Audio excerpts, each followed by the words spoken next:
Upaya perbaikan perekonomian di masa new normal. Pemerintah memilih untuk menerapkan tatanan kehidupan new normal saat masih bertarung dengan pandemi COVID-19.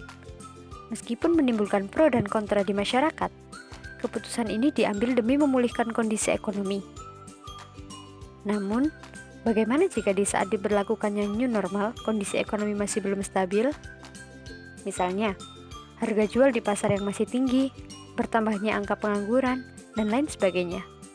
Tentu hal ini masih kerap ditemui di beberapa daerah.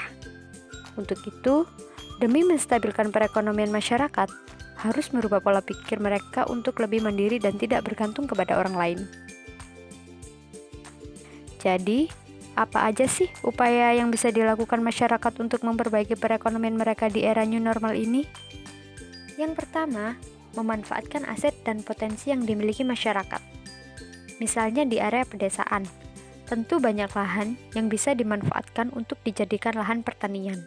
Untuk itu, sebaiknya kita memanfaatkan di dalam kondisi saat ini, seperti menanam beberapa jenis sayuran dan lain yang kita butuhkan dan memiliki nilai jual tinggi di pasar. Dengan demikian, masyarakat tidak perlu khawatir dengan tingginya harga yang ada di pasaran karena kita bisa menghasilkannya sendiri. Selain itu, kita juga bisa memanfaatkannya untuk diperjualbelikan kepada masyarakat lain untuk menambah penghasilan.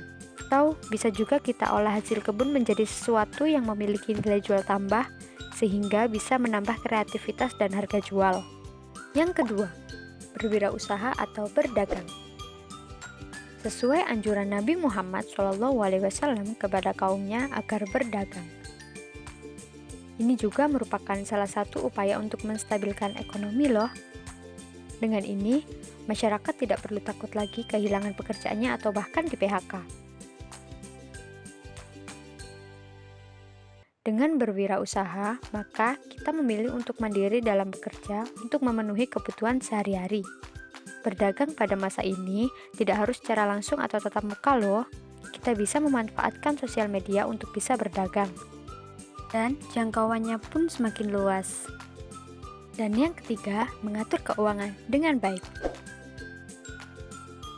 Mengatur keuangan dengan baik bisa mengontrol keuangan pada masa pandemik ini.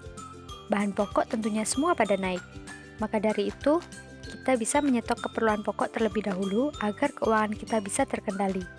Nah, dengan cara mengelis keperluan untuk kedepannya juga bisa loh. Dengan membuat daftar kebutuhan pokok dan kita juga harus pandai mengatur keuangan dan juga hemat ya. Nah, itu dia 3 upaya yang bisa kita lakukan untuk memperbaiki perekonomian kita di tengah pandemik ini. Perekonomian memang hal penting yang sangat perlu diperbaiki di masa-masa seperti ini. Peran pemerintah dan juga masyarakat harus saling melengkapi. Masyarakat juga perlu kesadaran dan inovasi untuk memperbaiki ekonomi demi keberlangsungan dan kesejahteraan hidup mereka. Semoga bermanfaat and thank you for watching.